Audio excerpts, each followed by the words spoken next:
Mateo capítulo 5, versos 13 al 16 dice: vosotros sois la sal de la tierra, pero si la sal se desvaneciere, ¿con qué será salada?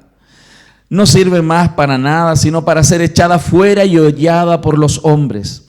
Vosotros sois la luz del mundo. Una ciudad asentada sobre un monte no se puede esconder, ni se enciende una luz y se pone debajo de un almud, sino sobre el candelero, y alumbra a todos los que están en casa. Así alumbre vuestra luz delante de los hombres, para que vean vuestras buenas obras y glorifiquen a vuestro Padre que está en los cielos. Esta es la palabra del Señor. Amén. En este día vamos a comenzar una nueva serie que continúa la serie del Sermón del Monte que hicimos un mes y tanto atrás. ¿Quiénes recuerdan ese sermón que vimos las bienaventuranzas, cierto? Vimos todas las bienaventuranzas, y quiero recordar al iniciar esta parte del sermón, es que el sermón es uno solo. Lo que vemos todo el capítulo 5, 6 y 7 es un gran sermón que el Señor Jesús predicó en un monte. Y es muy importante verlo, y quiero contextualizar antes de iniciar la enseñanza, porque todo lo que el Señor Jesús hizo cuando estuvo aquí en la tierra fue claramente cumplir todas las promesas, y muchas de las cosas que Él realizó era una repetición de cosas que quedaron incompletas o no fueron plenamente reveladas en el Antiguo Testamento. Porque la revelación de Dios es una revelación progresiva, y esta revelación progresiva ha ido claramente ganando comprensión, y el clímax de esa comprensión es cuando Cristo está aquí en la tierra y Él revela todas las cosas. ¿Dónde Dios dio su ley en el Antiguo Testamento? En un monte. Moisés tuvo que subir al monte Sinaí a buscar la ley. Dios manifestó su perfecta voluntad para su pueblo, de cómo ellos debían vivir frente a Dios y frente a los demás, a través de lo que nosotros conocemos como los 10 mandamientos. Desde ahí se construyen múltiples leyes para que el pueblo manifieste su piedad frente a Dios y frente al mundo. Mas el Sermón del Monte es nuevamente Dios dando palabras a su pueblo, porque hay una singularidad muy grande en nuestro Dios. Nuestro Dios no es un Dios mudo, nuestro Dios habla, y este Dios manifiesta su voluntad a través de sus palabras. Y el Señor, nuestro Dios, sube a un monte para poder volver a repetir muchas de las cosas que a través de los 10 mandamientos Él le enseñó a su pueblo. Pero qué maravilloso, porque el Señor se da el tiempo y la gracia sobre su pueblo para explicar mucho más profundo, y para que el pueblo de Dios comprendiera qué es lo que Dios quiso decir siempre. Cuando vimos los 10 mandamientos el año pasado, nos dimos cuenta que hay un error muy grande a veces en los cristianos de entender que los 10 mandamientos son un montón de leyes que hay que cumplir, y que esas leyes de alguna manera nos justifican delante de Dios. Y cuando estudiamos los 10 mandamientos nos dimos cuenta que la gracia de Dios demostrada en toda la vida de Israel, y particularmente detallada en un mensaje que Dios le revela a Moisés en el capítulo 19, ellos se dan cuenta que Dios les está manifestando que Dios les amó antes de que ellos hicieran nada. Ellos no tenían que cumplir nada para que Dios les amara. Dios les amó primero, y es el mensaje del Evangelio de la eternidad a la eternidad. Nuevamente en el Sermón del Monte el Señor Jesús viene y nos dice que los hombres que han nacido de nuevo, quienes tienen realmente un corazón renovado por el Espíritu Santo, por haber creído en las promesas o por creer hoy en la promesa cumplida en Cristo Jesús, tienen un corazón distinto. Y aquellos que han nacido de nuevo van a manifestar en su vida cualidades, comportamientos muy diferentes a los que quienes no tienen ese corazón manifiestan. Por eso cuando vimos las bienaventuranzas nos dimos cuenta que ese camino de la piedad, el ser pobre de espíritu, el tener esa convicción y esa íntima comprensión sobre uno mismo, que uno es miserable pecador y que no podemos ganar el cielo, y que esa miseria en nuestro corazón nos permite mirar a otros mayores a nosotros mismos, de tener misericordia de aquellos que están en la miseria. Esos corazones transformados solamente pueden tener esas cualidades porque Dios mora en esos corazones. Porque nosotros los seres humanos somos egoístas. A veces intentamos dar y ayudar a otros con la idea de sentirnos mejor nosotros, o de justificar todo lo que tenemos. Y sentirnos bien de por qué, porque tenemos tanto, podemos dar un poquito. Más en el Evangelio es un dar total, es un darse completo. Eso es el Evangelio, eso es lo que Cristo hizo. En eso entendemos, en la obra de Cristo perfecta, comprendemos realmente qué es el Evangelio. Y por eso ahora, retomando el Sermón del Monte, quiero que ustedes se den cuenta y miren en perspectiva el sermón. Los primeros versículos del capítulo 5 fueron las bienaventuranzas, que hablan del carácter, de una obra que Dios hizo y sigue haciendo en los creyentes. Y la segunda parte del sermón tiene una bisagra, tiene un punto de quiebre, un cambio, que es esto que acabamos de leer. Porque aquí lo que la palabra del Señor nos está mostrando es que ese carácter cristiano que se vive y se experimenta de manera práctica en las bienaventuranzas, con las primeras cuatro bienaventuranzas que tienen que ver con lo que está pasando internamente, y las segundas 4 bienaventuranzas que tienen que ver con la expresión con los demás, tienen una manifestación de justicia hacia el mundo. Y por eso dice, aquellos que han nacido de nuevo, aquellos que tienen un corazón transformado, tienen una misión en este mundo. Aquellos que Dios escogió, aquellos que hizo nacer de nuevo, aquellos que Dios les puso su espíritu en ellos y que está renovando día con día, son aquellos que tienen una misión en este mundo, que es ser sal y luz de esta tierra. Por eso, aquí hay una gran pregunta para los que estamos en este día. ¿Quiénes somos? ¿Qué somos? Pastor, somos hijos de Dios. Amén, dicen los hermanos, ¿no? Pero esos hijos de Dios hoy en este mundo tenemos una gran y poderosa misión. Por eso aquí hay una diferencia muy grande entre el Evangelio y la religión. La religión nos dice, santifícate, trata de ser mejor para lograr ser algo. El Evangelio es, ya eres algo, por lo tanto manifiesta lo que eres. Y aquí el texto nos dice que ustedes tienen que hacer un esfuerzo por ser luz. Aquí el Evangelio no nos está diciendo que ustedes tienen que hacer un esfuerzo para ser sal. Ustedes ya son luz, ustedes ya son sal. ¿Por qué? Porque Dios los hizo así.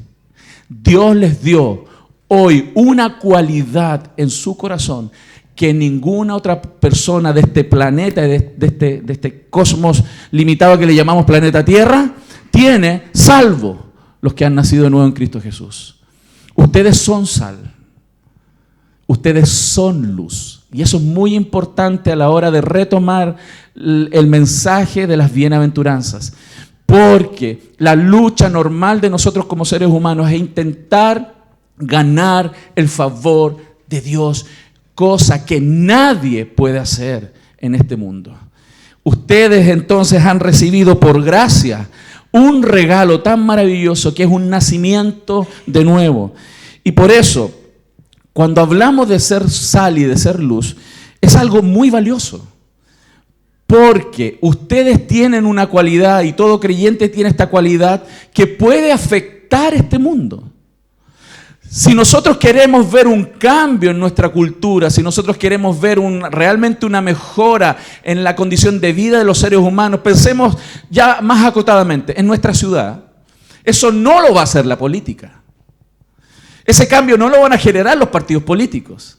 Ese cambio requiere corazones nuevos, corazones transformados por el Evangelio, que pueden cambiar personalmente. Y cuando ese Evangelio transforma la vida de personas, de hombres y mujeres de verdad, profundamente, eso cambia familias. Y cuando las familias son cambiadas, y muchas familias son cambiadas, eso cambia las sociedades. Por eso el rol que tiene hoy la iglesia, y sobre todo en el contexto en el cual estamos hoy día, cada vez más se hace un llamado latente y fuerte a que la iglesia viva lo que somos, sal y luz de este mundo. Por eso, la idea de la enseñanza de hoy, mis hermanos, que he titulado, la serie se llama Del monte a la vida piadosa, y la enseñanza de hoy, salando e iluminando, tiene esta idea de que ustedes entiendan el valor que esto tiene. Porque Dios les ha dado un valor a ustedes. Dios les dio un precio, les puso un precio. Y les puso un precio que cuesta la sangre de Jesús, pero al mismo tiempo les dio un valor porque tienen el sentido de sus vidas. tienen el propósito de sus vidas definido. Algunos pensamos, quizás alguna vez en la vida, que el propósito de nuestra vida era ser profesionales. Otros pensamos que el propósito era ser mamá, ser papá, o comprar una casa o tener un auto. Esos son propósitos muy parciales. Los propósitos de Dios son eternos. Y las cosas que no se ven son las eternas. Las cosas que se ven son temporales. La pregunta es, si nosotros vamos a vivir esclavizados en las cosas temporales o vamos a vivir para las cosas eternas. Y cuando Dios define que somos sal y luz, eso tiene impacto eterno. Ese es un valor que hoy, por la palabra del Señor espero, y por la acción del Espíritu Santo, aprecies en tu corazón. Y que no veas, como bien decía nuestro hermano en su exposición, que esto es una obligación así solamente, porque si es mandamiento. Nunca es menos que un mandamiento. Siempre es un mandamiento. Pero un mandamiento que se vive y se puede experimentar con un gozo, con gratitud a nuestro Dios, de manera muy real y tangible. Si ustedes quizás pudieron experimentarlo en la exposición que nos hacían nuestros hermanos, ellos tenían pasión. ¿Es así o no? Ok, ¿de dónde viene eso? Del Evangelio, de saber quiénes somos en Cristo Jesús y por qué estamos en este mundo, a pesar de las graves cosas que a veces vivimos, de las dificultades a veces más dolorosas que nos toca experimentar en la vida. A pesar de todo eso, nada cambia que tú sigues siendo sal y luz de este mundo. ¿Cuántos dicen amén? Entonces, ¿por qué Dios usa esta analogía? ¿Por qué el Señor manifiesta esta preciosa, digo yo, analogía? Porque claramente Él lo elige siempre con mucha sabiduría. ¿Por qué sal? Porque la sal es necesaria y en ese tiempo, en ese contexto, para que las cosas no se pudrieran. No habían refrigeradores, ¿no? No estaba Madensa, no estaba General Electric, nada de eso. Jerusalén Company tampoco, no existían. ¿Cómo se guardaban las cosas para que no se pudrieran? Se salaban. Se salaban para evitar, más bien para retardar la pudrición. No la evita completamente, sí la retarda. ¿Y por qué luz? Porque claramente en la Escritura es notorio que este mundo está en tinieblas. Y la luz de la aurora, dice el Evangelio de San Lucas, tuvo que venir y resplandecer en el valle de sombra y de muerte que es este mundo. La gente, a pesar de que puede tener sus córneas, su iris, todo funcionando, están ciegos. Porque hay tinieblas en este mundo. Pensamos que tenemos clara la vida. Las personas viven pensando que van bien. Y la Escritura dice, hay caminos que al hombre le parecen rectos y al final son caminos de muerte, mi familia. Podemos estar en la iglesia incluso caminando en un camino distinto. Podemos estar dentro de una congregación caminando nuestros propios caminos. Por eso es tan relevante hoy día entender que volver a la palabra, meditar en las Escrituras, vivir la palabra, proclamarla, aconsejarla y enseñarla es tan relevante para nosotros. Siempre orando para que esta palabra entre en nuestros corazones y haga vida.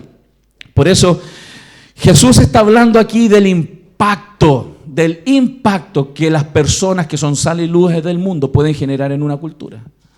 Históricamente eso se ha mostrado, se ha visto. Y hoy estamos en una condición histórica que requiere que cada grano de sal, que seríamos nosotros, algunos son granos más grandes, algunos somos granitos de esos de sal gruesa, otros son granitos de sal fina, ¿no? Pero granos al fin de sal. Entonces, estos granos, para salar un mundo sin sabor, se requiere toda la sal posible. El mundo no tiene culpa de estar sin sal hoy día, en el sentido de que si el mundo tú le dijeras, ya pues, agarra sabor, agarra sal, no puede. ¿De dónde va a salir la sal? Ellos no tienen sal. ¿De dónde viene la sal para salar este mundo? Nosotros. Por eso tenemos un rol tan importante. De la misma manera, entonces, quiero que miremos las implicancias sobre ser sal, y ser luz de este mundo. Una de las cosas, primero, que quiero que usted medite y se lleve en su corazón, es que tenemos un gran propósito, y este propósito de ser sal y luz lo tenemos todo el tiempo. Esto de ser sal y luz no es en algún minuto de mi vida. El que tú seas sal y luz no es solo en la semana de Mou. Ser sal y luz es desde que despiertas consciente hasta que te duermes y generas inconsciencia. Tu rol en este mundo de sal y luz es todo el tiempo. Porque puedes ser sal y luz cuando vas en el metro, cuando estás trabajando, cuando estás haciendo los quehaceres del hogar, cuando vas y abres la puerta de la calle y hay un vendedor que te quiere vender algo. En cada momento. El ser sal y luz en el mundo no es una actividad particular. Es lo que somos. Lo estamos viendo mi familia. No es una actividad evangelística ser sal y luz en el mundo. Y a veces pensamos que ser sal y luz en el mundo es esa actividad evangelística, esa actividad que a mí me pone en un rol de sal y luz. No, yo soy sal y luz. ¿Cuántos son salados aquí? Sí, pastor, yo soy medio salado, va a decir alguno. Me pasó esto, pastor, estoy salado. No en ese sentido. En el sentido de afectar esta sociedad para retardar la pudrición que este mundo tiene. Por eso, el tener este rol, mi familia, esto trasciende cualquier nivel sociocultural. No importa si estudiaste o no estudiaste. No importa si eres nuevo o viejo convertido. No importa si eres joven o viejo. Tú eres sal y luz independiente de lo que seas. Y tu nivel. Aunque te conozcas el puro versículo con el que te convertiste, eres sal y luz. O aunque te sepas todos los compendios teológicos, tienes el mismo valor de sal y luz que el que recién viene partiendo. Lo estamos viendo mi familia. Entonces, ¿por qué es necesario que lo miremos? Porque esto es un privilegio que Dios nos dio. Y tenemos que aprender a mirar ese privilegio. De que Dios nos pone en este mundo para hacer algo que Él quiere hacer con este mundo. Que nosotros somos sus brazos extendidos. Que nosotros somos quienes vamos y llegamos a la gente. Dios podría haber usado sus ángeles. Claro que sí. Pero Él quiso hacerlo con nosotros. Y por medio de su iglesia, anunciar las buenas nuevas de salvación. Y además de ser un privilegio, hermanos, es necesario que su pueblo entienda que además de ser un privilegio, es un deber. Dios nos puso en este deber del cual daremos cuenta incluso, hermanos. Y algunos dicen, pastor, no nos meta miedo. Pero si es que la palabra de Dios es tan clara en este sentido. Daremos cuenta, hermanos. En 2 Corintios 5:10 dice, porque es necesario que todos nosotros, ¿cuántos van a comparecer aquí? Todos, comparezcamos ante el tribunal de Cristo para que cada uno, aquí no va a servir, es que, mamá, por favor, ¿puedes decirle aquí a Dios que yo estaba ocupado estudiando? Mamá, dile que yo quería sacar mi carrera, por eso no pude. ¿Aló? No. Ahí no va a estar mamá ni papá justificándonos. Cada uno recibirá según lo que haya hecho. Hecho. Mientras estaba les pregunto, ¿hoy están en su cuerpo? ¿O andan en otra, o están ahí en el partido? ¿Dónde están? ¿Dónde están? ¿Están en su cuerpo? Todos en el cuerpo. Vamos a tener que dar cuenta todo el periodo, hermano, por eso yo les digo que esto es permanente. Esto no tiene que ver con un evento evangelístico. Esto tiene que ver con una estancia en este mundo. Con un periodo de tiempo que va desde el día que conocí a Cristo hasta el día que me voy de aquí. Ya sea por muerte o por la segunda venida del Señor. Hasta aquel día el Señor me pedirá cuenta de qué es lo que hice cuando estuve morando en este cuerpo. ¿Y en qué sentido? En si fui lo que Dios quería que fuese en este mundo. Sal y luz de este mundo. Ese es el principal sentido. Por eso es tan relevante, ya entramos en la parte práctica, es tan relevante analizar cómo vivimos, qué hacemos. Porque lo que hacemos no lo hacemos de manera robótica. Lo que hacemos en la vida, con nuestro tiempo, con nuestro dinero, con nuestras motivaciones, es parte de lo que está en nuestro corazón. Lo que está en nuestro corazón, de la abundancia de nuestro corazón, habla la boca, pero también actuamos. Por eso cuando entramos a analizar lo que en la vida práctica realizamos, estamos mirando implícitamente lo que está en prioridad en nuestro corazón. Lo que amamos en la vida. ¿Cómo estás? Es una pregunta. ¿Estás realmente viviendo como un cristiano? Alguno podría decir, pastor, ¿se puso legalista? No. No podemos desvincular la ley de la gracia. El que me ama, mi palabra guardará. Lo hemos explicado muchas veces en la iglesia. Porque aquí hay motivaciones implícitas. Aquí hay corazones puestos que mueven nuestra vida. ¿Estás hablando como un cristiano cuando te relacionas con la sociedad, con tus compañeros de trabajo? ¿Estás hablando como un cristiano? No me refiero a cristianés. ¿Cómo está, hermano? Aquí en la gloria. Compañero, imagínate. ¿Cómo estuvo el domingo? Oh, había una unción este domingo. No te entienden. No estoy hablando de cristianés. Estoy hablando de un lenguaje apropiado. No un lenguaje de doble sentido. No un lenguaje vano. No un lenguaje pobre que no edifica. ¿Qué estás hablando? Estás llevando a cabo tu familia. Estás construyendo tu familia como Dios dice. Estás usando el tiempo libre como un cristiano lo puede usar.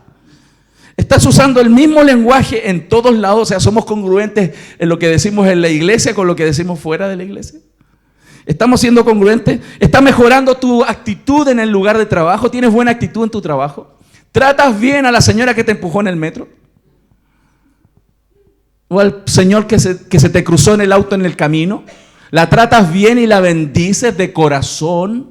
No de boca, de corazón. ¿Eso estamos viviendo?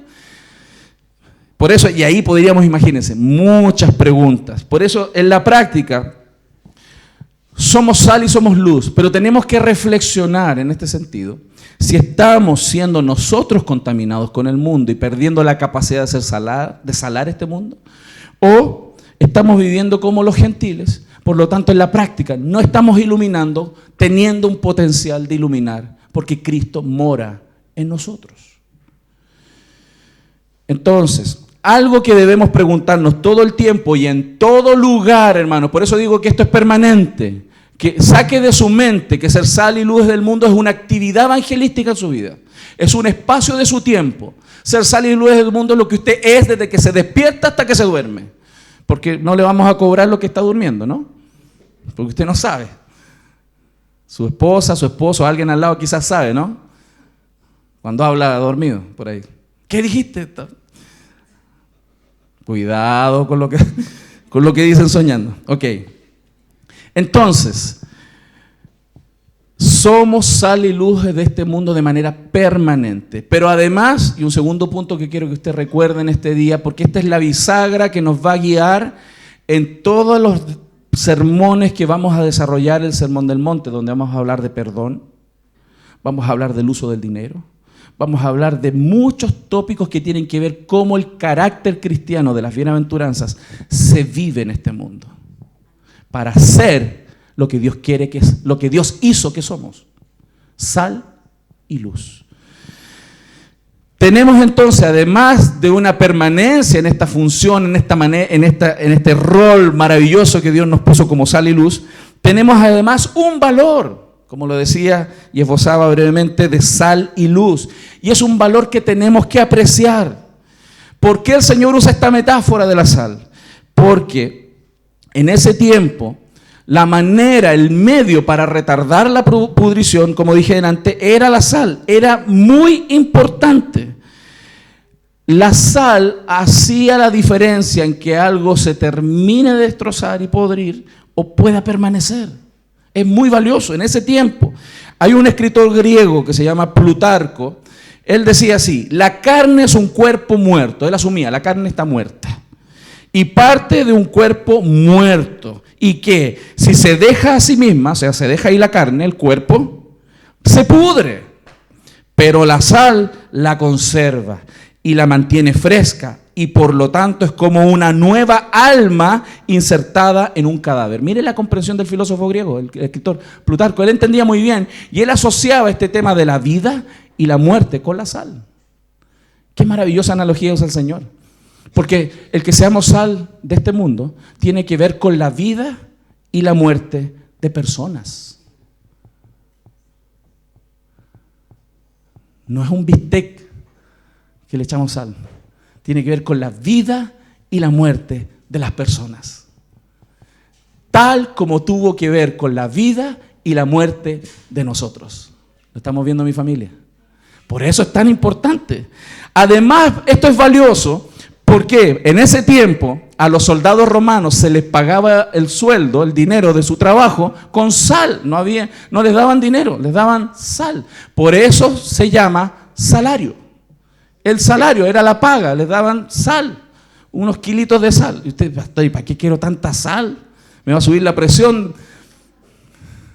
Porque la sal era un valor, un medio de intercambio. Con eso podías comprar lo que necesitabas, intercambiar por productos para tu vida. Y esa cantidad, entonces, recibida por estos soldados, podía permitirles convivir y vivir con su familia. Entonces, además de ser un salario, lo cual es valioso, y eso quiero que usted entienda, para Dios el que usted sea sal es valioso. Además de ser valioso, es una muestra de amor en la Escritura.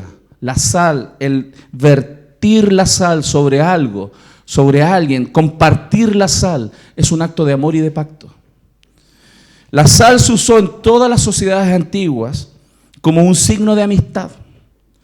Un concepto que continúa incluso hasta nuestros días en las culturas orientales. En el mundo árabe, por ejemplo, si un hombre participa de la sal con otro hombre, le comparte sal, lo invita, allí no se invitan a tomar el té, a comer sal, que es una cosa rara, pero bueno, comparten sal, comen una comida salando y con sal en abundancia para darle el gusto.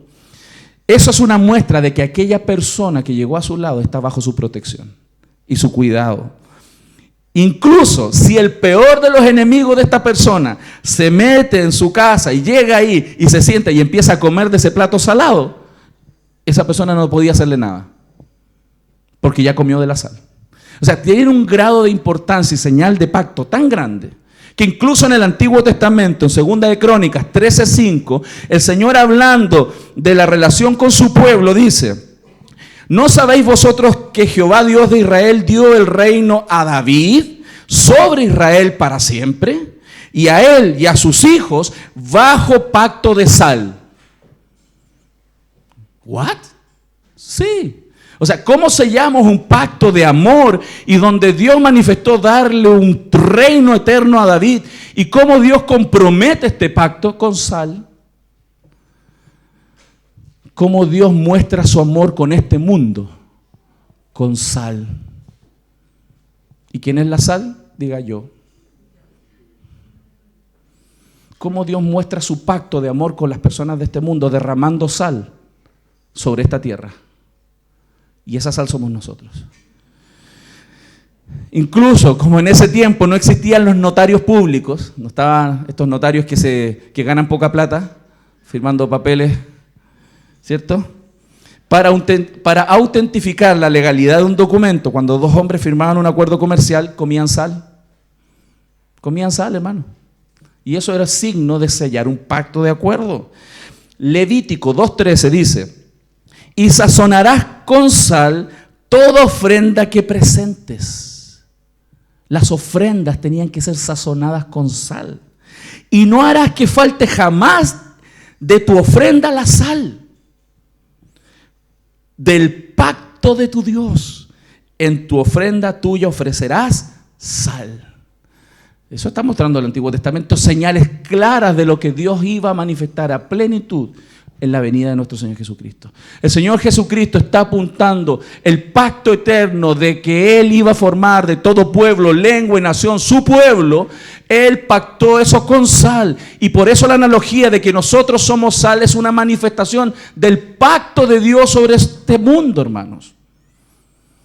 Y Dios derrama su amor y su pacto a través de la iglesia en este tiempo. Nosotros somos la manifestación de ese pacto.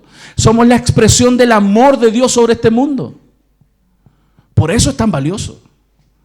Y a veces lo miramos a pequeño, ¿no? A veces pensamos que sí, hay que predicar, sí, bien, está bien. Amén, vamos a predicar. Y ahí estamos predicando en la esquina con menos pasión que, no se me ocurre qué, pero usted entiende, ¿no? Además, entonces, el ser sal y luz de este mundo tiene esta metáfora de la luz, que es maravillosa, que refleja, hermanos, a Cristo. ¿Quién es la luz de este mundo? ¿Quién es? Jesús. Jesús es la luz de este mundo. Nuestro Señor es la luz del mundo. Él dijo, yo soy la luz de este mundo. Cuando Él caminó por la tierra, Él trajo la luz, hermanos, para que los ojos de los ciegos se abrieran, para que nuestros oídos se destaparan, para que nuestras rodillas se enderezaran. Él es la luz que trajo la vida nueva. Él en Juan 8:12 les dijo, yo soy la luz de este mundo. El que me sigue no andará en tinieblas, sino que tendrás la luz de la vida. Hermano, quizás a veces puede pasar por nuestra mente que la dificultad que estamos viviendo hoy día es una tiniebla tan profunda que creemos que jamás saldremos de ahí. Es que la verdad es que no comprendemos aún lo que son las tinieblas. Los problemas de la vida, por más duros que sean sobre nosotros, no se comparan con las tinieblas de muerte en las cuales nosotros estábamos. Y el Señor nos sacó de ahí, hermano. Confiar en aquello, entender y meditar en aquello en su gracia. Entender y poner en nuestro corazón la obra completa de Cristo, que como sabemos está entre ese ya y el todavía no, que el Señor estamos en un proceso hasta la culminación de todas las cosas. No se compara este sufrimiento parcial, como dice la Biblia. Son pruebas, son dolores pequeños comparados cuando a la luz de la gloria que veremos las proyectamos. Por eso, hermanos, la fe genuina en Cristo cambia las tinieblas en la luz de nuestro corazón y de las personas. Y quiero que usted se dé cuenta de algo. Nosotros podemos ser cristianos, haber tenido el gozo de que nuestros ojos fuesen abiertos, pero en el día a día, metidos en los problemas de la vida, meditando, afanados, turbados, golpeados por las circunstancias a veces, perdemos ese gozo de saber quiénes somos, de que tenemos este valor, este rol tan precioso que el Señor nos ha dado. Por eso, lo que la gente está hoy día en nuestro contexto necesitando ver son personas. Los discursos son poco creíbles hoy. Aunque nosotros no vamos a parar de predicar, ¿no? Predicaremos hasta que la lengua se nos doble. Sin embargo, en el contexto en el cual nosotros estamos, secularizado, muy similar a la circunstancia de la iglesia primitiva, que tuvo que salir a predicar en un contexto de que ellos eran sectas, perseguidos, nadie les creía. Algo parecido estamos viviendo ya nosotros. Somos los extraños, los locos, los fanáticos, retrógrados, anticuados, no nos creen, más encima llegan a la televisión groseros ejemplares de esto, de lo que llamamos cristianismo. Hermanos, y en ese contexto yo quiero que usted se dé cuenta de algo. No es diferente al contexto que la iglesia vivió al principio. El Señor les dijo, vayan y prediquen el evangelio a toda criatura. Judea, Jerusalén, Judea, Samaria y hasta lo último de la tierra. Y se lo dijo un grupito de gente así. Hermano, así un grupito de gente. Y se fue. Háganlo. Hermanos, lo hicieron. Ellos lo hicieron. Por eso estamos aquí nosotros hoy día. Porque ese pequeño grupito creyó quiénes eran y salió a iluminar y a salar este mundo. Y lo hicieron. Y por eso estamos aquí. ¿Se da cuenta? Porque ellos entendieron lo valioso que son para Dios y el rol que tenemos en este mundo que necesita cada día más de Cristo Jesús. Vosotros sois la luz del mundo y la sal de la tierra, dice el Señor. Y tenemos que grabarlo en nuestro corazón, hermanos, en nuestra mente, que somos eso, somos valiosos, hermanos, para Dios. Y es ese medio que Dios tiene, a pesar, hermanos, que este es un medio poderoso que Dios tiene para hacer este cambio de una sociedad, de una cultura, a veces no nos damos cuenta de eso. Por eso yo les decía que este acto permanente de ser sal y luz del mundo es tan relevante. Porque nosotros creemos que ser sal y luz del mundo es solo predicar, pararnos en una esquina y predicar. Hermano, nuestra vida predica. Lo que somos en este contexto predica. Cómo vivimos predica. No solo lo que decimos. Necesitamos más que decir. Necesitamos decir y vivir el Evangelio. Ser sal y luz. Por eso esas dos analogías van juntas. Ser sal y luz van juntas. Es mostrar una vida diferente también. Además de predicar. Por eso, hermanos, no siempre somos conscientes de esta influencia. Y la necesitamos comprender. Hermanos. Porque cuando un cristiano vive piadosamente en medio de un mundo perdido, cuando un cristiano está en su trabajo y él es piadoso de verdad, no un santurrón religioso, un cristiano, y vive de esa manera, aunque no se dé cuenta, está afectando porque es sal y luz, hermanos. Entonces, tus compañeros, cuando tú apareces, van a moderar su lenguaje. Saca del cristiano, sácalo de ahí, y el mundo se corrompe más. El nombre de Jesús no será tan fácilmente blasfemado cuando los cristianos están ahí. Aquellos con quienes trabajan desarrollarán algo de conciencia sobre el nivel de su trabajo y lo que hacen y cómo viven. Cuando los cristianos hacen y viven y predican lo que deben predicar y vivir. Las conversiones de hombres y mujeres las conversaciones de hombres y mujeres serán un poco más moderadas, porque hay sal y hay luz. ¿No les ha pasado quizás a algunos cristianos piadosos de esta iglesia? Porque aquí hay cristianos piadosos, amén. Amén. Que a veces están ahí hablando y echando garabatos y llegas tú así como que se callan, bajan un poco y bajan el tono o se callan o cambian el tema a veces. ¿Por qué? Porque llegó la sal, llegó la luz. Tenemos que apreciar eso, hermanos. Es lo que Dios nos dio para hacer en este mundo.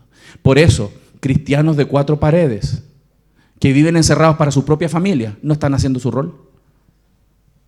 De la casa a la iglesia y de la iglesia a la casa. Esos cristianos no son sal y luz. Viven para ellos, egoístas, sin cumplir el rol. Nosotros somos sal y luz cuando nos relacionamos con la gente. Cuando vivimos en conversación con las personas. Cuando nos acercamos a la vecina pesada que nos barre la hoja para encima de nuestros espacios, ¿no? Y cuando tenemos misericordia del que necesita. O cuando atendemos bien y le respondemos bien a las personas en la calle. O cuando a pesar de que no están cumpliendo lo que tienen que hacer, cuando hemos pagado por algo, somos respetuosos con ellos. ¿Lo estamos viendo, mi familia? Por eso ser sal y luz de este mundo es algo maravilloso. Y eso es lo que anhelo en mi corazón y oraba al Señor, pese a toda la vorágine que he tenido estos días. Reflexionaba esta madrugada en esto, decía, Dios, danos el privilegio como iglesia en este día de poder comprender quiénes somos y de poder valorar lo que somos. Valorarlo como tú lo valoras, no como nosotros creemos que somos, lo que tú dices en tu palabra. Amén. Por eso, si vemos la historia de la humanidad y nos remontamos al Génesis, vamos a ver que hubo un minuto en la tierra donde esta cosa se puso mala. La corrupción abundó hasta que Dios dijo, hasta aquí nomás, muchachitos, se acabó el juego, vamos a bajar la cortina, vamos a tirar la cadena, para abajo todo y vuelta a reordenar esta situación. ¿Se acuerdan de esa época? El diluvio, ¿no? Pero en ese tiempo, claro, ¿quién era el único grano de sal que estaba métale tratando de salar? ¿Quién? Noé. Claro, uno solo salando toda una cultura es poco el impacto, pues. Por eso Dios tiene un salero grande, hermano. Un salero muy grande que se llama su iglesia para salar un mundo que necesita. Claro, en ese tiempo un grano de sal, quizás su familia, aunque el texto no lo dice, estaba proclamando, viviendo piadosamente. Lo que usted ve en el texto, que él era un hombre piadoso. Y un hombre piadoso que la gente lo reconocía como piadoso. porque él estaba salando con su vida, además de hablar de las promesas y lo que venía sobre la tierra y del juicio de Dios. Y en ese tiempo la maldad sobreabundó. Dice Génesis 6:5 que la maldad era mucha en la tierra y todo designio de los pensamientos del corazón de ellos era de continuo solamente el mal. La cosa estaba malísima. La Biblia dice que en estos tiempos que estamos viviendo nosotros será como en los días de Noé. Si crees tú en tu mente que Sodoma y Gomorra, wow, era heavy. No, la época de Noé fue la peor. Y estos tiempos que vamos a vivir nosotros van a ser así. Por eso, hermanos, tenemos un rol precioso sobre este mundo. Incluso, Segunda de Pedro, por favor acompáñenme en este texto. Segunda de Pedro, capítulo 2. Vamos a ver cómo la Biblia registra que Dios sí va a traer un juicio sobre este mundo, como lo hizo en ese tiempo, hermanos. Porque este mundo se está pudriendo, pero no significa que nosotros no tenemos que salir a salar por amor de esa gente que está ahí. Para que Dios tenga compasión de algunos. Y si Dios quisiese de todos. Segunda de Pedro 2:5 dice, y si no perdonó al mundo antiguo, sino que guardó a Noé, pregonero de justicia. ¿Qué es un pregonero?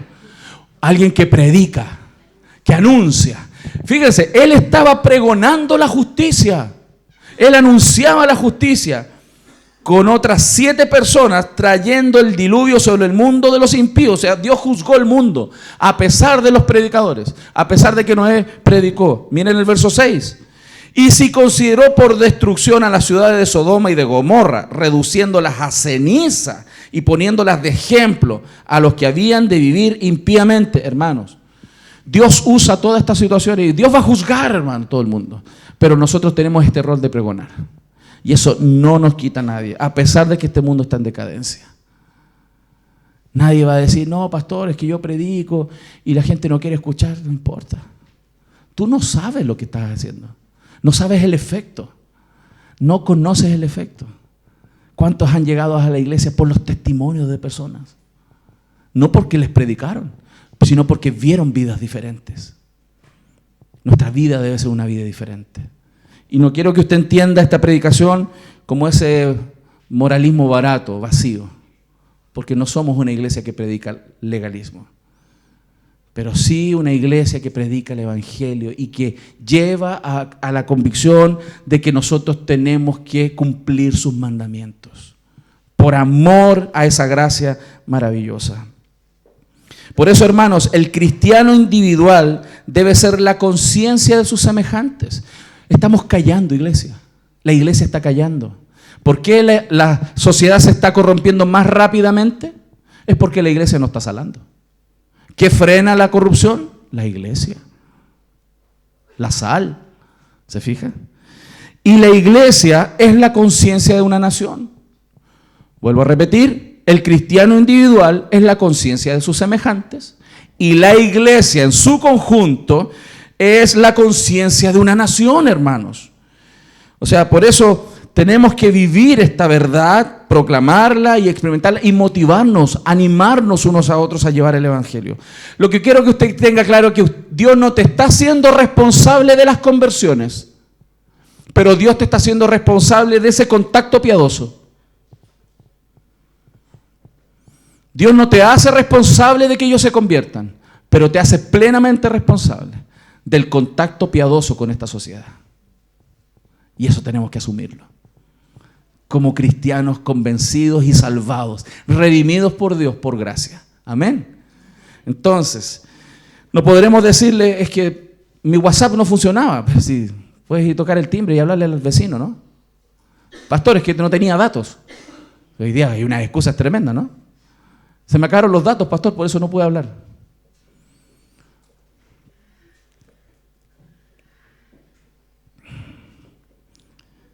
Pastor, ¿y cómo es posible hacer esto? ¿Cómo lo hacemos? Si todavía estoy luchando con mi carácter. Todavía tengo un pecado ahí, pastor. Me cuesta, pastor, y cuando voy manejando se me sale el indio que tengo por dentro. toda coincidencia con la vida real. Usted sabe, todo es parte de la línea editorial de esta iglesia, es la Biblia la que habla, ¿no? Cualquier, claro, similitud.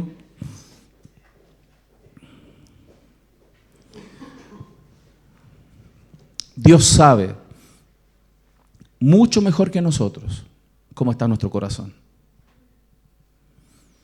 Y hay algo que Él prometió, que el que comenzó la buena obra en nosotros, la va a perfeccionar hasta el día de Jesucristo.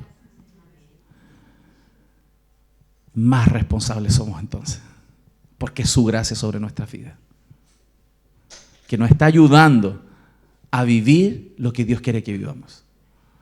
Qué tremendo, qué hermoso. Romanos 8, 9 y 11 dice, mas vosotros no vivís según la carne, sino según el Espíritu.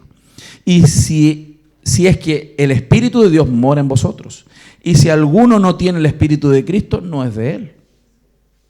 Pero si Cristo está en vosotros, el cuerpo en verdad está muerto a causa del pecado, mas el Espíritu vive a causa de aquella justicia que el Señor nos dio. Y si el Espíritu de aquel que levantó de los muertos a Jesús mora en vosotros, el que levantó de los muertos a Cristo Jesús vivificará también vuestros cuerpos mortales por su Espíritu que mora en vosotros. Créalo y salga a salar, hermano. Salga a iluminar a este mundo. Ame a su enemigo. Dele de comer a su enemigo. Porque el Señor es honrado con eso. Porque en el día de la visitación, aquellos enemigos que hablaron mal de la iglesia, que hablaron mal de nosotros, reconocerán delante de Dios lo equivocado que estaban. Nosotros lo hacemos para el Señor, hermanos. En otro tiempo, hermanos, éramos tinieblas, hoy no somos tinieblas. Y yo quiero que hoy día se lleve eso en el corazón. Y que esto que el Señor está haciendo en su vida como hijo de luz sea algo que comience a experimentar. Y yo estoy orando en esa dirección por la iglesia. De que no seamos granos de sal de salero, sino sal que está rociada sobre este mundo. Que no seamos ampolletas de velador, seamos focos de aquí de la calle. Porque hay muchos creyentes que son lamparitas de velador. Y hay muchos creyentes que son sal de salero. Dios quiere algo diferente para nuestra congregación. Y para toda su iglesia, no porque seamos singulares nosotros, ¿no? De hecho, no lo somos. Sino que somos parte de un gran cuerpo de sal y de luz sobre este mundo. Y yo quiero desafiarte, hermano, y que por medio de su palabra, ¿no? Porque aquí, ¿qué tengo yo para desafiarte? La palabra de Dios nos desafía. Quiero desafiarte con la palabra de Dios, que vivas siendo sal, que vivas siendo luz. Y que saques este punto de que creas que tengo que ir a evangelizar. Si ya estás evangelizando con tu vida. Ya lo estás haciendo. Tienes que depurar.